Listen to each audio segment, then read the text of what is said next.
Paz y bendiciones, queridos hermanos en Cristo Jesús. Me da mucho gusto estar con ustedes y poder compartir este día de escuela sabática. Como ustedes lo verán, bueno, pues estamos nosotros ahora enviando un video, ya que nos fue muy difícil poder conectarnos el día de ayer por la reunión de Consejo de Administración, pero bueno, aquí está el video. Les mando lo que va a ser el estudio de este tema, que es la lección número 3 de la escuela sabática. Respeto y asombro a la plenitud. Es puerta a la plenitud. Este es el pasaje, bueno, perdón, la escuela sabática de este día, que viene siendo la lección número 3. Y bueno, hoy vamos a hablar sobre esto. Las lecturas bíblicas están en Proverbios capítulo 1, 7, capítulo 1, verso 7, que no necesitamos buscarlo, puesto que lo sabemos. El principio de la sabiduría es el temor a Jehová. Capítulo 9, verso 10 del mismo libro de Proverbios trata sobre lo mismo, porque Proverbios, sobre todo en esos pasajes está hablando prácticamente de lo mismo. Capítulo 9, verso 10 de Proverbios dice así. Dice, el temor de Jehová es el principio de la sabiduría y el conocimiento del Santísimo es la inteligencia. Y bueno, corroboramos y asentamos con Mateo capítulo 12. Y todo el capítulo 12 trata sobre o versa sobre este asunto de Dios. Miren, en el capítulo 12 se va a tratar acerca de cuando los discípulos recogen las espigas, si recuerdan, y son ellos, se les acusa de que han profanado el sábado. Y Jesús les dice que Él es el Señor del sábado. Él es el día, de Él es el día del reposo. Después ve el hombre de la mano seca y como le dicen también ahí que cómo es posible que lo haga en sábado. Es lícito andar en el de reposo y Él les habla acerca de que ellos tienen animales y les ayudan, porque no sería más lícito ayudar a uno de estos. El siervo que, entonces empieza a hablar acerca del siervo escogido. Yo soy el siervo escogido. He aquí mi amado. Y empieza a decirles acerca de eso. Ellos obviamente lo atacan, dicen que es hijo de Belcebú y le empiezan a decir que si tiene demonios, etcétera, todo eso. Y Jesús les hace ver que pues no pueden vivir así, no pueden dividir, no pueden ver un reino dividido porque este no prevalece. Por lo tanto, no puede Satanás estar en contra de Satanás. Este pasaje de Mateo capítulo 12 es muy interesante. Y al final, bueno, pues al final él habla sobre lo que es la generación perversa y malvada. Y para rematar, llega a la familia de Jesús, su madre, sus hermanos, y le dice, mira, ahí están afuera. Y él habla sobre la blasfemia del Espíritu Santo. El asunto va a tornarse bien porque es acerca de lo que es el respeto hacia Dios. Y esto nos va a dar, como dice la lectura, la lección, el título es Respeto y asombro, puerta a la plenitud. Si queremos vivir plenamente, entonces necesitamos tener bueno, pues necesitamos estar en plenitud. ¿Sí? Bien, hermanos. Entonces, aquí nosotros vamos a ver ahora la lectura, la lección. Y la lección, pues tiene este título, Respeto y asombro a la plenitud y la sabiduría del discípulo. Eso es lo que nosotros vamos a ver hoy, vamos a tratar. Y en la parte, lo que va a ser el énfasis de la lección. Este énfasis, hermanos, es muy interesante porque se habla crecer en seguimiento. Ese es el énfasis de la lección. Perdón, el énfasis de la lección, sí, es crecer en el seguimiento. Perdón, hermanos, no. El temor de Dios como principio de sabiduría. Yo no sé si fue un error de los que escribieron esta escuela, pero el énfasis de hoy es el temor de Dios como principio de sabiduría. No es crecer en seguimiento. Y luego ya tiene el texto. Ese sí es el bueno. El principio de la sabiduría es el temor de Jehová. Y buen entendimiento tienen todos los que practican sus mandamientos. Su loor permanece para siempre. Este es el Salmo 111, verso 10. Y bueno, tenemos el objetivo de esta escuela sabática. El objetivo, hermanos, de la escuela tiene que ver con esto. Miren, explorar cómo el respeto y el asombro puede conducirnos hacia una conexión más profunda con Dios. Y cómo esta conexión puede nutrir nuestra alma y hacernos más plenos y hacernos nuestra alma y hacernos más plenos como seres humanos y hacernos más plenos. Entonces recuerde, siempre hemos enseñado que el objetivo pues debe de tener eh, lo que nosotros conocemos como las tres preguntas, ¿no? Para que lo podamos entender mejor. Y entonces el texto se puede, digo, el objetivo se puede trazar de esta manera, ¿sí? ¿Qué es lo que vamos a hacer? Vamos a explorar cómo el respeto y el asombro pueden conducirnos hacia una conexión más profunda con Dios. ¿Cómo lo vamos a hacer? Como con esta conexión que puede nutrir nuestra alma. Esto es lo que vamos a hacer. ¿Cómo lo podemos hacer? Conectándonos con Dios. ¿Sí? Y eso puede nutrir nuestra alma. ¿Para qué, hermanos? ¿Para qué lo vamos a hacer esto? ¿Para qué vamos a explorar que el respeto y el asombro pueden conducirnos hacia una conexión más plena y profunda con Dios? Bueno, para nutrir nuestra alma y hacernos más plenos como seres humanos. Eso es lo que vamos a hacer. Esto es lo que nos indica el objetivo que nosotros tracemos ahora. Y eso es lo que vamos a trabajar, ¿sí? Entonces, este objetivo, hermanos, nos lleva a entender muchas cosas. Pero miren, vamos a ver esto, lo que es este mundo, ¿sí? Bien, hay cosas muy importantes. En este mundo nosotros vamos a ver que está centrado en lo material, ¿sí? Este mundo está centrado en la materia.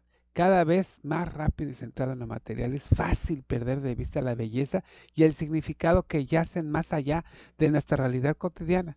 Sin embargo, cultivar el respeto y el asombro por las cosas trascendentes pueden abrirnos un mundo de maravillas y enriquecer nuestra existencia de formas inimaginables.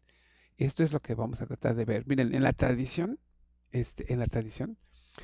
religiosa, vamos a ver lo que es el amor. Pero antes de eso, quiero decirles que explicar, hermanos, miren, explicar lo que es esto que acabamos de ver, es un tanto cuanto, no difícil, pero sí, miren, hoy nosotros estamos viviendo de esta manera. Hoy nosotros vemos que la gente piensa más en lo material. Ustedes solamente vean lo que nosotros, los valores que tiene la humanidad, ¿no? Vemos hoy los jóvenes más materialistas, les importa más el carro, les importa más la figura, les importa más esto. Y ya entonces esto hace que todos ellos pierdan de vista lo que es, lo que es sí, lo bueno, que es cultivar el respeto y cultivar el respeto por cosas trascendentales, cosas que pueden abrirnos a un mundo de experiencias maravillosas, ¿sí? Entonces, para esta generación, explicar la expresión temor de Dios, hermanos, pues puede costar trabajo. ¿Por qué? Porque estas mentalidades postmodernas nos están desafiando para hacerlo. Dado que su mentalidad, hermanos, por eso, por lo que dijimos acerca de la contemporaneidad que tienen, cuestionan, cuestionan las ideas tradicionales pues se enfocan a la subjetividad individual. Es muy difícil explicar lo que es pues lo que es el temor a Dios. Ahora, miren, en la tradición religiosa, viendo eso hacia allá, en la tradición religiosa el temor de Dios se ha interpretado generalmente como un profundo respeto y reverencia hacia lo divino. Aquí vamos a lo contrario. Sin embargo, la palabra temor puede resultar confusa, pues, ya que la cultura postmoderna puede tener connotaciones negativas, pero no es así. Bueno, ellos las asocian con el castigo, con el miedo, y esto está muy lejos de que el texto bíblico pretenda transmitir. Muy, muy difícil. Pero lejos de eso, fíjese que muchas de las cosas que vemos es que sí se ha hecho así, sí se ha manejado así, fíjese. Es increíble que nosotros estemos en un mundo moderno, las cuestiones tradicionales se están cuestionando de tal manera que como que ya no es tan sencillo, ya no pasa tan fácil, ya no es tan fácil que los muchachos hoy tengan la misma fe que teníamos nosotros cuando crecimos. Miren, nosotros somos la generación de la obediencia. Cuando éramos chicos obedecíamos a nuestros padres y ahora que somos grandes obedecemos a nuestros hijos. Entonces estamos ahí como en el sándwich, ¿no? Esto nos lleva a ver que nuestros hijos y nuestros jóvenes de hoy, pues su mentalidad postmoderna les cuesta trabajo entender eso. ¿Por qué? Porque de alguna manera les han enseñado o se han asociado el temor de Dios con tal vez con castigo, con reprimenda, no sé, muchas cosas, ¿sí? Entonces, esto se ha hecho así, pero el texto no dice así, ¿eh? Sí, no dice así. Y miren, aquí entonces nosotros tendríamos que ver que una forma de explicar, déjeme acomodar aquí más o menos para que sea más fácil, ¿sí? Una forma de explicarlo, el temor de Dios, hermanos, podríamos decir antes de que pase yo a esta de aquí, podríamos decir que una forma para explicar lo que es el temor de Dios a esas generaciones posmodernas, pues puede ser en términos de conexión, ¿sí? Para ellos no es lo mismo pensar en el temor de Dios que para nosotros. Ya dijimos que nosotros en nuestra experiencia religiosa sabemos que temor pues no tiene nada negativo, pero para ellos sí. Bueno, entonces, ¿qué es lo que tenemos que hacer con ellos? Entonces tenemos que hacer que ellos se conecten con ese temor de Dios, el temor reverente, el temor a Dios. Para ellos tendríamos que hacerlo como si se conectaran con algo, que fueran conscientes de que hay algo más grande que uno mismo.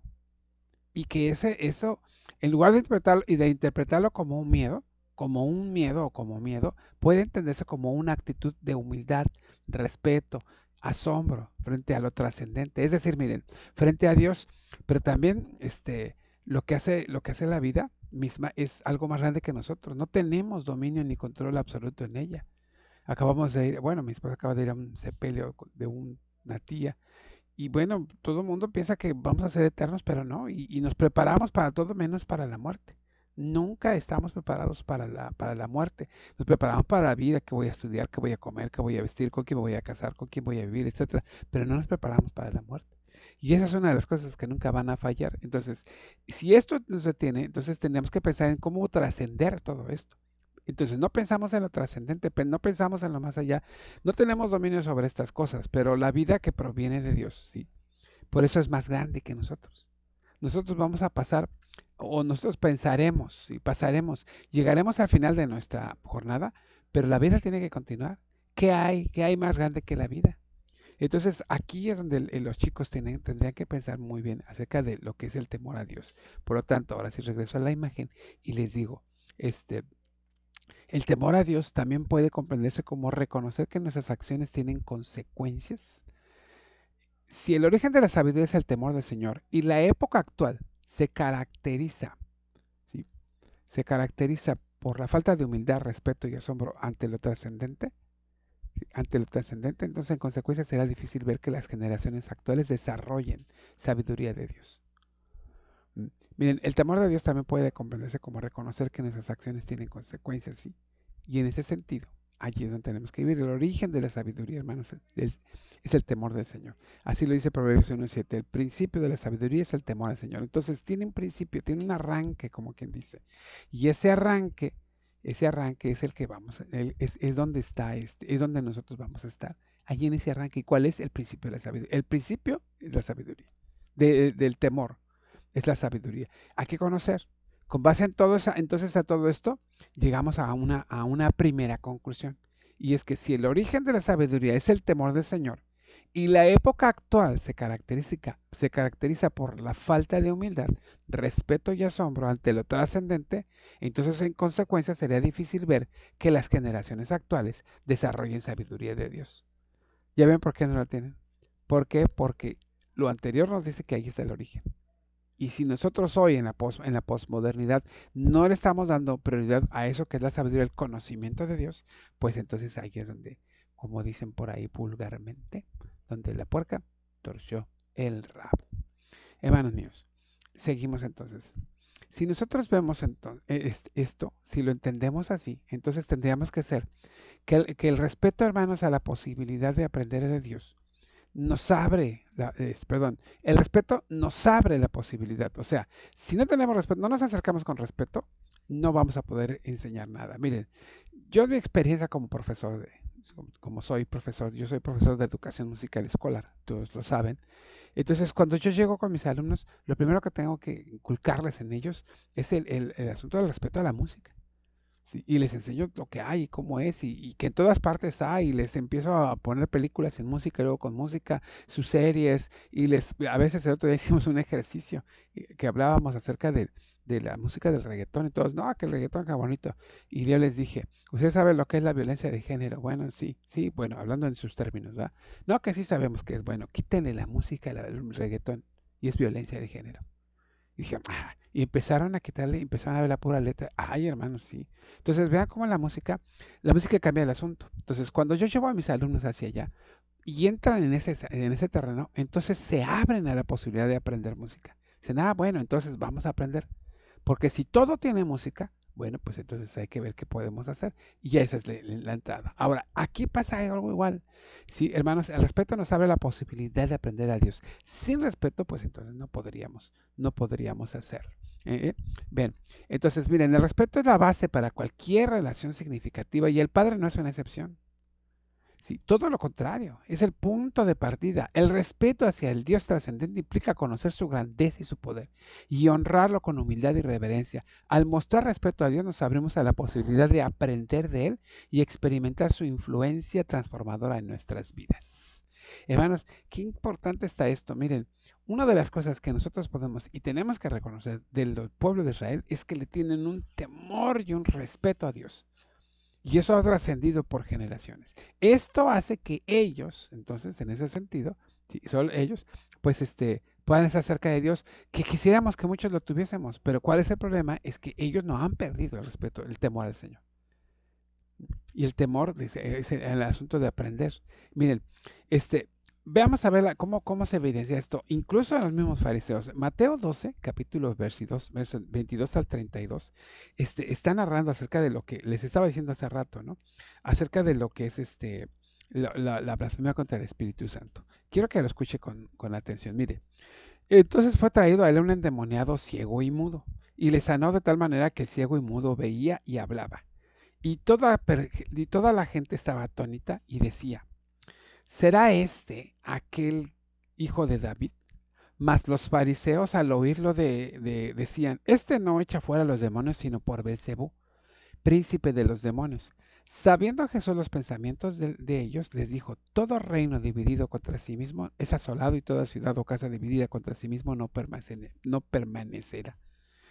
Y si Satanás echa fuera a Satanás contra sí mismo, está dividido. ¿Cómo pues permanecerá su reino? Y si yo echo fuera a los demonios por Beelzebú, ¿por quién echan los demonios vuestros hijos? Por tanto, ellos serán vuestros jueces. Pero si yo por el Espíritu de Dios echo fuera a los demonios, ciertamente ha llegado a vosotros el reino de Dios. ¿Sí?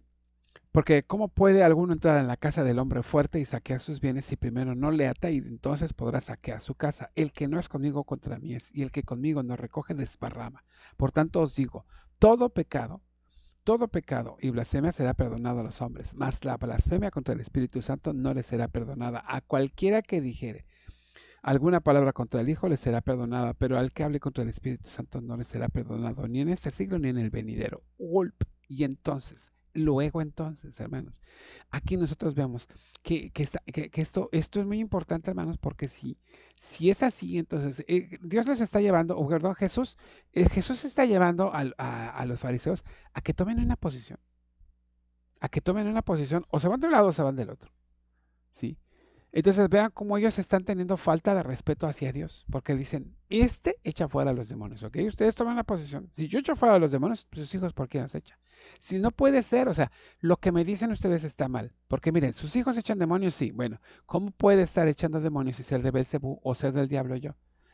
¿Sí? Si yo los echo por el diablo, estoy echando fuera la obra del diablo, estoy en contra de ella. No puede ser, es ilógico lo que me están diciendo. ¿Sus hijos echan demonios? No, pues que sí. Pero entonces, ¿por qué los echan ellos? Ahora, si sus hijos los echan por el Espíritu, yo los echo por el Espíritu, entonces el reino de Dios ha llegado.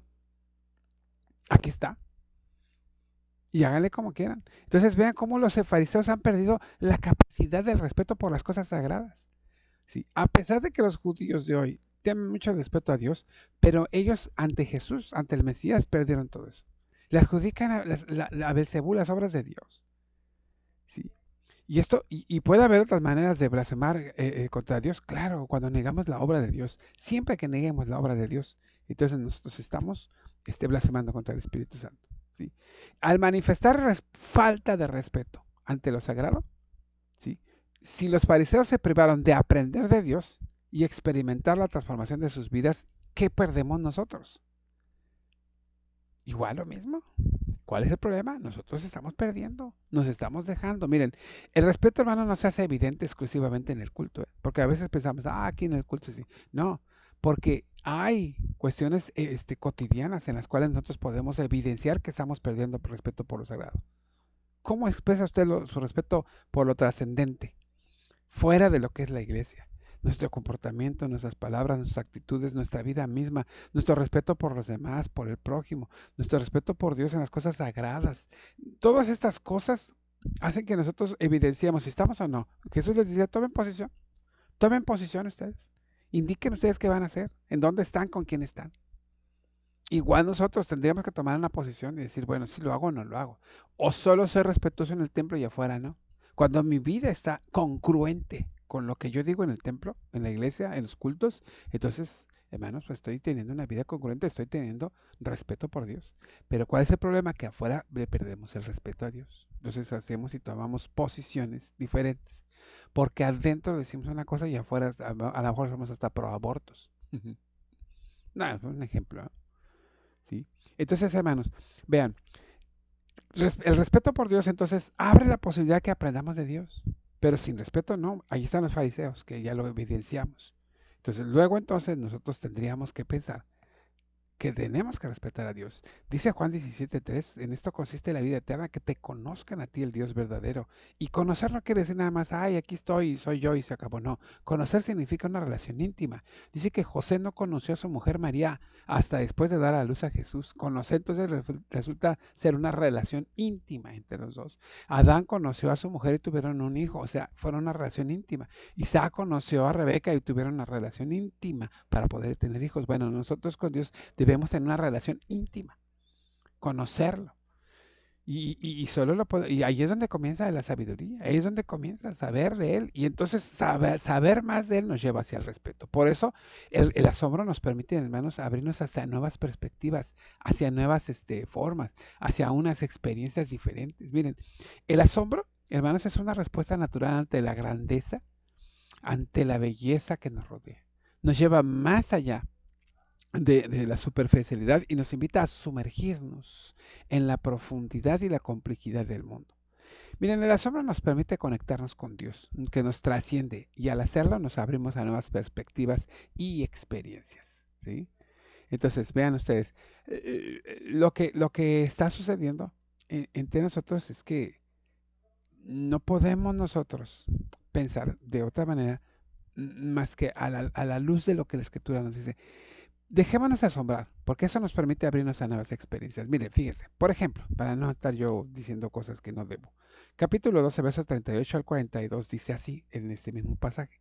Entonces respondieron algunos de los escribas y de los fariseos, diciendo, Maestro, perdón, estoy aquí hablando sin estar yo presente. Discúlpeme, hermano, discúlpeme, aquí estoy.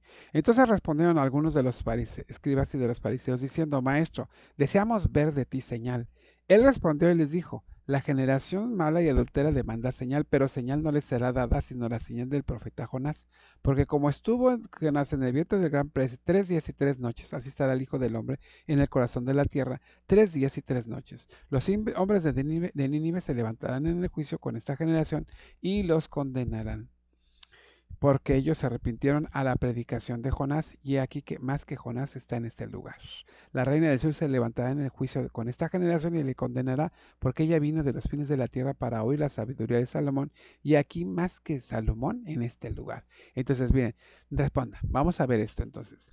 Sí, este pasaje nos tiene que llenar de asombro. A los escribas y fariseos les dice, ustedes no se acercan a Dios. Véanlo, aquí está. Sí, aquí está. Los hombres de Nínive escucharon de Dios y dijeron, nos arrepentimos. Ustedes le piden señal. Y fíjense aquí cómo está.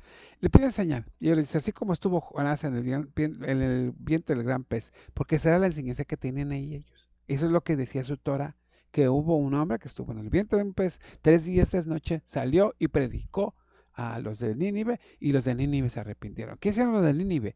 No están preguntando, ni están viendo si se quedó 3 días o 3 noches en un pez, no. Ellos están escuchando. Se acercan para escuchar. ¿Y qué hacen? Se arrepienten. La reina, ¿qué fue? Fue a buscar a Salomón. Y él les dice, pues miren, aquí hay alguien más que grande que Jonás y alguien más grande que Salomón. Aquí está. ¿Y qué están haciendo? ¿Se acercan? No se están acercando. La evidencia del asombro por parte de los escribas y fariseos es que ellos no lo están viendo. Ellos están perdiendo la capacidad de asombro al pedir una señal y se quedan en ella. ¿Sí? Usted le dice, hermano, a un perro, y le dice, a ver, ven, ve, por ejemplo, a mi perro que se llama Flash, ve por el hueso que está allá, y ¿sabe qué hace? Le huele el dedo, porque se pierden en la señal. no van hacia el otro. Y para ellos no es suficiente haber oído por parte de Jesús palabra, no. Esta es una necedad, ¿sí? Y esto nos recuerda a Pablo. Miren, 1 Corintios 1:22, le leo rapidísimo. Bueno, le leo, lo busco rápido y se lo leo. Dice 1 Corintios 1:22 así, escuche, mire. Este, pues ya que en la sabiduría de Dios el mundo no conoció a Dios mediante la sabiduría, agradó a Dios salvar a los creyentes por la locura de la predicación. ¿Cómo ve? Porque no se acercaron. Estos ninivitas se salvaron por la locura de la predicación. Aquellos se quedaron en señales. ¿Cómo nos quedamos nosotros? Entonces Jesús les dice, no les voy a dar ninguna señal. ¿Sí? La reina de Nínive se acercó y bueno, dice, y ustedes han tenido la revelación, ustedes han recibido las escrituras, han tenido los profetas, han tenido la ley. ¿Y qué están haciendo con ella? Y entonces fíjese una cosa bien, bien importante, hermanos. Vea y lea conmigo esto. Los creyentes actuales hemos perdido nuestra capacidad de asombro, porque porque solo nos maravilla lo que llamamos extraordinario, lo portentoso y milagroso.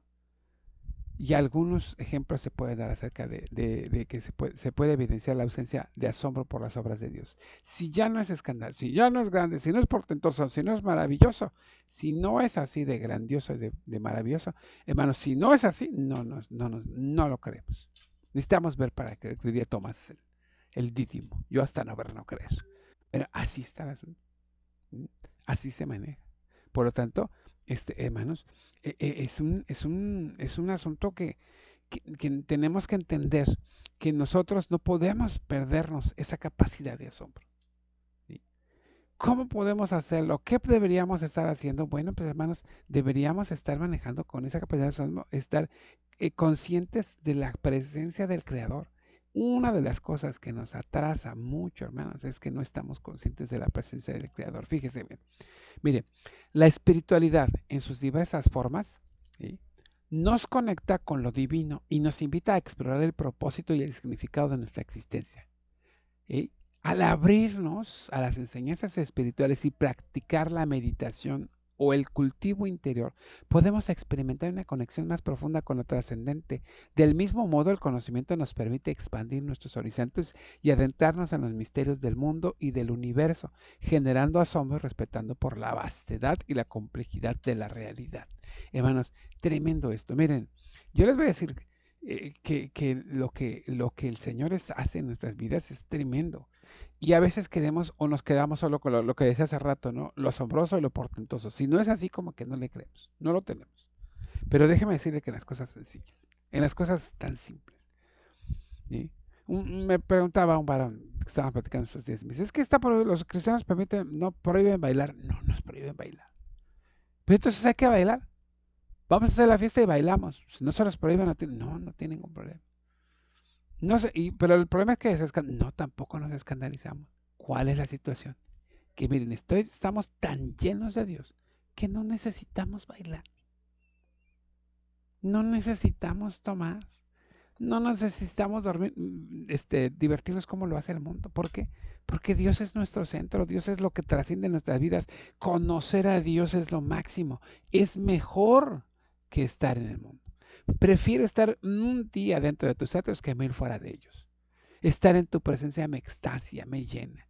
Pero hay que entrar a esa conexión de lo profundo, de lo trascendente. Y el problema es que no queremos ir hacia allá. ¿Qué queremos hacer el sábado? Llegar, cerrar el templo y te quedas, Diosito, y nos vemos la próxima semana. Porque es mi vida y la voy a vivir. O sea, sí amamos a Dios, pero no queremos que se meta en nuestras vidas. Y entonces, hermanos, al contrario, ahora, para nosotros poder tener un crecimiento espiritual, necesitamos conectarnos con la presencia del Creador. De hacer, por lo menos estar conscientes. Cuando oramos, hermanos, no son soliloquios, le hablamos a un Dios vivo. Dios tiene una palabra viva, creciendo en todo, lo dice en los programas de Creciendo en Todo. Tenemos a un Dios vivo que habla su palabra y su palabra es viva. Y entonces ahí, hermanos, vemos cómo por ejemplo, en la historia de Job, cómo podemos observar cómo él y sus amigos han perdido la perspectiva. Con sus pensamientos, sus distensiones o sus disertaciones han oscurecido el consejo con palabras de sabiduría. ¿Sí? Y vean ustedes cómo al final él tiene que reconocer, Job dice, tiene que reconocer, de oídas te había oído, realmente no me había dado cuenta. ¿Sí? Aunque parecían ellos grandes teólogos, grandes y respetuosos hombres acerca de los asuntos divinos, en realidad hablaban sin rectitud acerca de Dios. No le tenían el mayor respeto. ¿Sí? Aquellos diciéndole, no, es que a mí se me hace que tú ya eres un pecador y no, tienes que arrepentirte y le empiezan a decir un montón de cosas. Entonces nosotros tenemos que tener conciencia de la naturaleza de Dios, hermano, de la presencia del Creador. Job lo ve así. ¿Sí? Por ello cuando es confrontado Job por Dios, entonces él le ofrece una respuesta.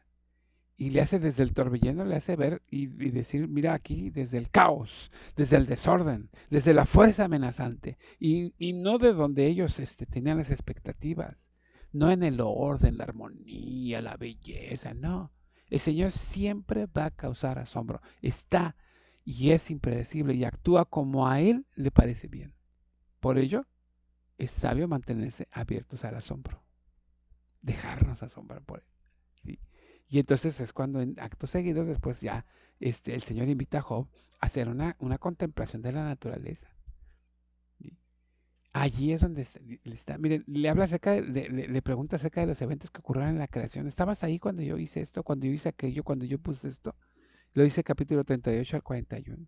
Allí estabas tú, no, yo lo estaba haciendo. ¿Y dónde estabas tú? Aquí, dice, comienza el camino espiritual para Job, donde lo lleva a la paz y a la restauración. Cuando me conozcas como soy, cuando veas lo que estoy haciendo. Y esa es una de las cosas que nos faltan a nosotros, porque nos adjudicamos la sabiduría primaria, alta y sublime. Y este no es el asunto. El asunto es cuando vemos que Dios es el que sabe y no nosotros. Por eso dice, y sostengo, la Biblia lo dice, esta es la vida eterna, conocerte a ti, el Señor, conocerte a ti. Qué importante es esto, hermano. Por eso les digo que miren, la naturaleza nos muestra la grandeza y la belleza de vida en todas sus formas. Al observar la majestuosidad de un atardecer, la perfección de una flor o la armonía de un ecosistema, nos maravillamos ante la complejidad y la sabiduría inherente a la naturaleza. Pero sobre todo nos asombra el exuberante despliegue de bondad que hay en ella. Son las huellas que el Creador ha dejado allí para que lo sigamos. Y entonces sería bueno planear un retiro espiritual, como lo ve. ¿Sí? Ahora que fuimos a bautizar a Playa del Carmen, bueno, estábamos pastoreando en playa y pastoreamos ahí en las playas de Playa del Carmen, hermano, y es un mar tan precioso. Yo me extasio mirando el mar. No me gusta ir mucho porque la sal y eso, pero esa es una payasada mía. Pero hermanos, la verdad es que mirar el mar es algo asombroso. Cuando me tocaba pasar, porque estuvimos apoyando misión en Cozumel y pasábamos de Playa del Carmen a Cozumel, estar ahí en medio del mar y todo, decimos, qué maravilla, hermanos, es una grandiosidad. Digo, no es para nada, pero vivir aquí en el Caribe mexicano, pues es otro asunto, es otro asunto. Y realmente nos hemos perdido esa capacidad de asombro. Si la naturaleza nos asombra, hermanos, pues ¿qué podría hacer las obras de Dios en nuestras vidas? ¿Qué podría hacer? Maravillarnos de una forma tremenda y poderosa. Hay que dejarnos maravillar. Además, ahí, ¿cómo? Conociendo a Dios, hermanos. Allí es donde empezamos a crecer. Ahí comienza la sabiduría. Allí, hermanos. Por lo tanto, hermanos, ¿sí? Por lo tanto, les digo, el respeto y el asombro por lo trascendente nos invitan a trascender los límites del ordinario y a adentrarnos en un mundo de significado y plenitud. Al cultivar el respeto y el asombro hacia la naturaleza, el arte, la espiritualidad y el conocimiento, abrimos nuestras mentes y corazones a nuevas experiencias y perspectivas, pues en ello nos conectamos con la presencia invisible del Creador. A través de esta conexión con lo trascendente encontramos un sentido más profundo de nuestra existencia y nos convertimos en seres más completos. Por lo tanto, aprovechemos la oportunidad de cultivar el respeto, el respeto y el asombro por las cosas trascendentes que se encuentran en las experiencias cotidianas y dejémonos llevar con sabiduría hacia una vida más enriquecedora y significativa. El llanto de un niño, el correr de mi Flash que luego anda y luego yo me caigo porque digo, ay, ese perro da mucha lata, pero miren, pero hay que asombrarnos, que la capacidad de asombrarnos, ¿cómo puede ser que un perro que tú dices, ay, vete para allá y le das punta, pero vámonos, sáquese por allá. Y al ratito viene y te está lamiendo las manos. Dices, es asombroso, como la lealtad de un perro, el canto de un ave, el mar azul turquesa, arena blanca, Shelha, Xcaret, no es otra cosa. Todo esto, hermano, que nosotros tenemos, hay que dejarnos llevar por ese asombro. Y hay que entender una cosa, esa creación la hizo Dios. Ahí se manifestó. Ahí es donde empieza Job a entender. Dice, sí, es cierto, Señor. Entonces no te conozco, te había oído. Mas ahora mis ojos te ven. ¿Por qué? Porque lo estaba viendo ahí. Lo estaba viendo ahí. Dejémonos asombrar por el Señor. Dejémonos que Él nos envuelva en su gran amor y que Él haga la obra en nuestras vidas. Les doy las gracias y les pido a ustedes sus oraciones para con nosotros. Dios les bendiga. Paz a ustedes.